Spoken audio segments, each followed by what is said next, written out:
Hello again, BookTube. This is Rosemary again at Earth's Corners. Today I thought I'd talk about Quaker books and other Quaker multimedia fun things. So as I say practically every video, I'm a Quaker. It's a huge part of my life. And it's a kind of an obscure denomination, and so I'm always into talking about it because I think we're awesome in every possible way. Well, maybe not every possible way, but we're pretty cool. And sometimes people are really curious about what that means, what we're all about, so I thought I would share. I'm going to start with things that aren't books and go from there. So obviously everybody watching this is at least a little bit into YouTube. There are two Quaker YouTube channels that I want to shout out to you. The number one Quaker YouTube channel that I think is actually one of the absolute best places on the internet, period, to get information about Quakers is the YouTube channel called QuakerSpeak. QuakerSpeak is a project of a bunch of different fairly big Quaker organizations that have come together and are making YouTube videos where they interview either prominent Quakers or interesting Quakers or young Quakers that they think need a bigger voice, or just all sorts of Quakers, and asking them every week like themes of questions, and then like patching together all the different interviews and creating a video that answers the questions in that theme. Sometimes the video will just have one person, but most often there'll be multiple people responding to the theme of the week.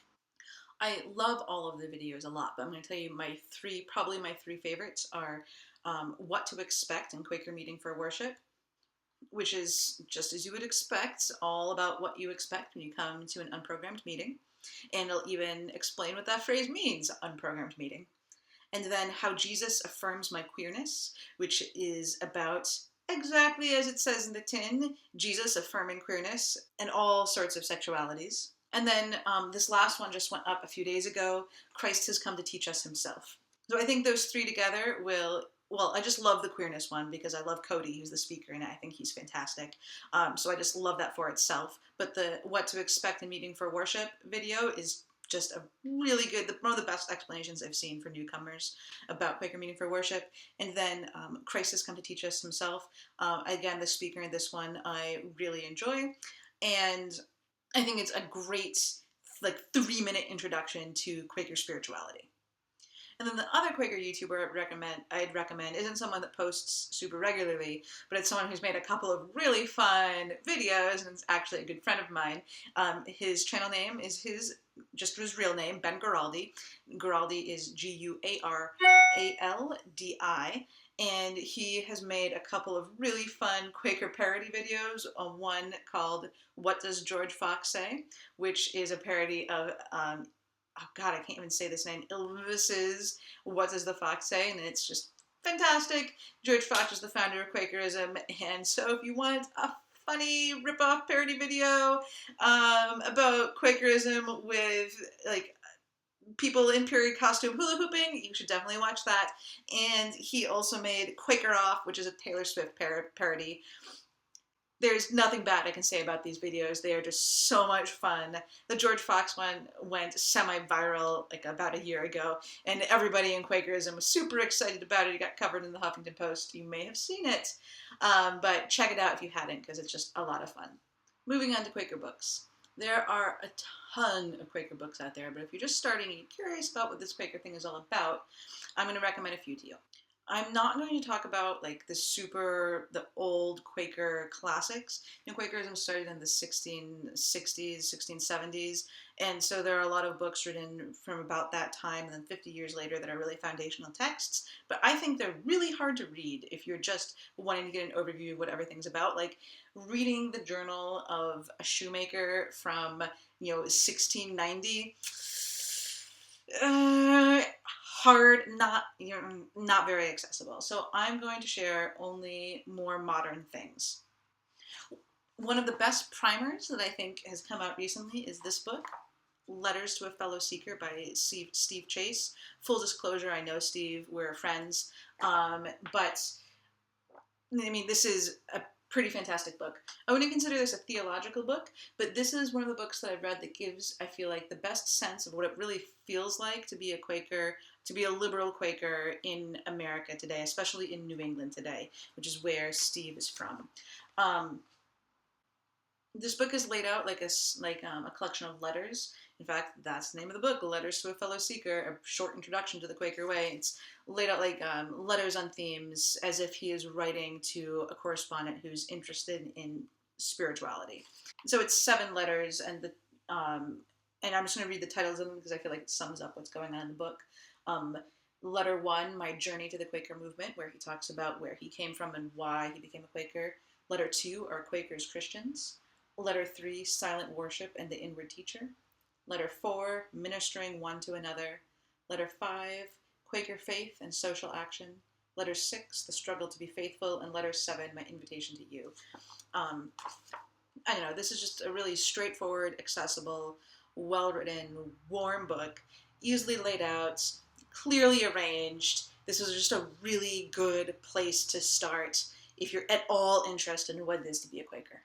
The second book I'm going to recommend is a little less accessible.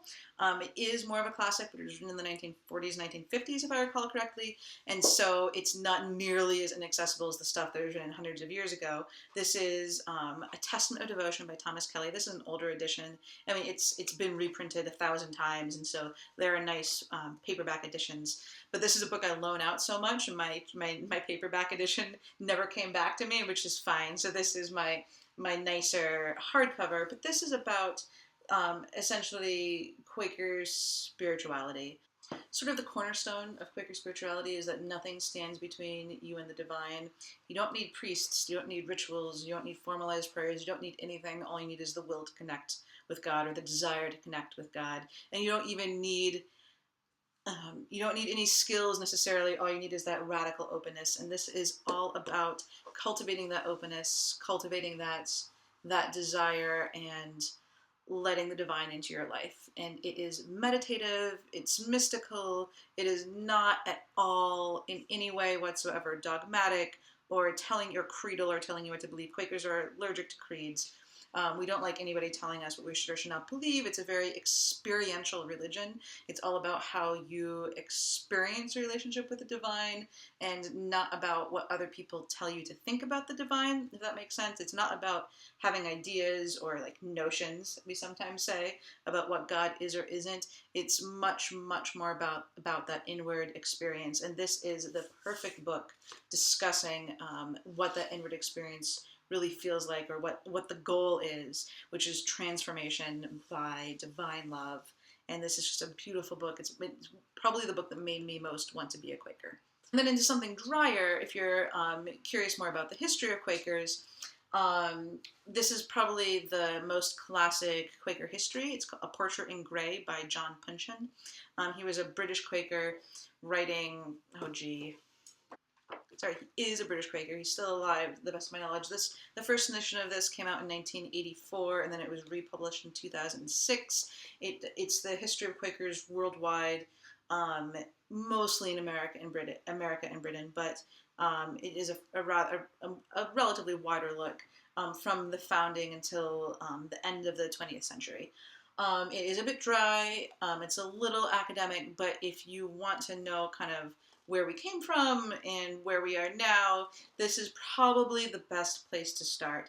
There are other books that will focus more in depth on a certain aspects of history. Like I just read one that was just the Quakers in America, but I feel like this is probably the place to start for an overview of the movement as a whole.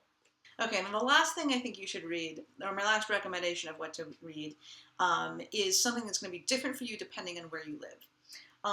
Quakers don't have a central office. Our highest level of governance is the yearly meeting, which is regional. I don't really want to give away exactly where I live. I'm sure if you Google me hard enough, you can find out. But I live in New England, and so my yearly meeting is New England Yearly Meeting. But throughout the United States and Britain and Africa and everywhere the Quakers are, the yearly meeting is the highest level of governance. So, for example, just in my region, there's New England Yearly Meeting, there's Philadelphia Yearly Meeting, there's Baltimore Yearly Meeting, there's New York Yearly Meeting, etc., etc., etc. And Quakers don't have creeds. We're, like I said earlier, allergic to creeds. But each yearly meeting will collectively write a book that's called like Faith and Practice, or the Book of Discipline, or something like that. Usually Faith and Practice, that kind of summarizes where that meeting is as a body. It's, again, doesn't lay out like what you have to believe or not believe, but it tries to paint a picture of where that group of people is as a gathering. It's more like it's more of a these are descriptive documents, not prescriptive documents. And each yearly meeting has its own. I should say in some sense they're prescriptive documents because they'll lay out procedures for marriage and accepting members and like business and things like that. But as far as, but they do have a lot in them about faith and spirituality, and that part of them is very descriptive rather than prescriptive, and they're rewritten every so often. So I'm going to show you my yearly meetings. This is the 1985 Faith and Practice from New England Yearly Meeting of Friends.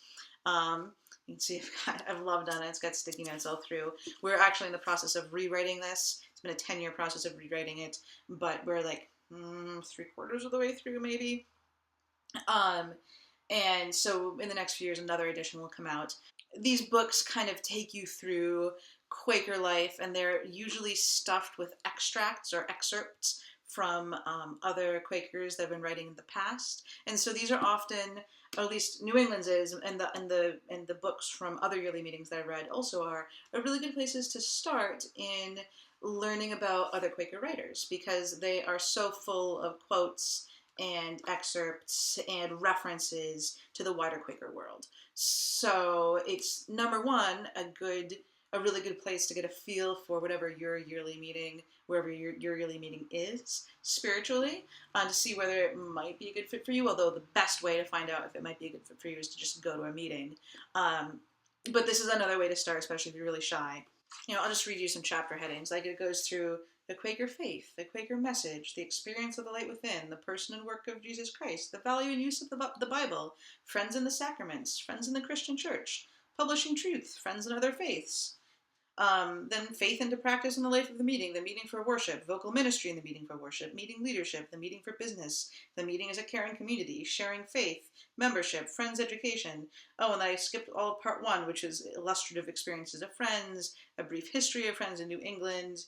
Then it goes into faith into practice in personal life, so prayer, simplicity and integrity, leisure, recreation, social customs, economic life, marriage, separation and divorce, sexual relationships, home and family, death, the spiritual basis of friends' social concerns, equality, peace and nonviolence, stewardship, civic and community responsibility, other social testimonies. There's a lot in here. But you have your own. Like, this might not be yours. New England Yearly Meeting is Maine, Vermont, Massachusetts, New Hampshire, Connecticut, Rhode Island, and am I leaving anybody out? I can't remember. It's the New England states. So if you live outside the New England states, this is not your book, but you should check out. Almost all of them are available online. I know New England's is, New York's is, Britain's is. I assume most other yearly meetings, their books are available online as well. So this is just a fantastic place to start. Oh, that was long. I can just really talk about Quakers all day long. To wrap up, long story short, the number one first thing you should do if you're interested in Quakers is find a Quaker meeting near you. There's a website called Quaker Finder. Go to Quaker Finder, enter in your address. They'll show you where the nearest Quaker meeting is. Done. Go to it. See how that is. If you're more intellectually curious and don't want to put a huge amount of time investment into it, I would really recommend checking out the QuakerSpeak YouTube channel. That has some great videos on it, ranging from the super, kind of superficial, are Quakers Amish? Answer, no. To the much more spiritually intense. So that would be the next place to check out. And then if you're really curious about what your local worshiping body is and you want to do something that's free and available online and is a bit more of a time commitment, check out your local faith and practice. And then if all of that really piques your interest and you really want to learn more, I would go to those books that I recommended, and I would really start with Letters to a Fellowseeker. Or, alternatively, A Testament of Devotion. All right, that's it. I'm going to shut up about Quakers. I might have to make more Quaker videos later because I just love being a Quaker. Hugely important part of my life.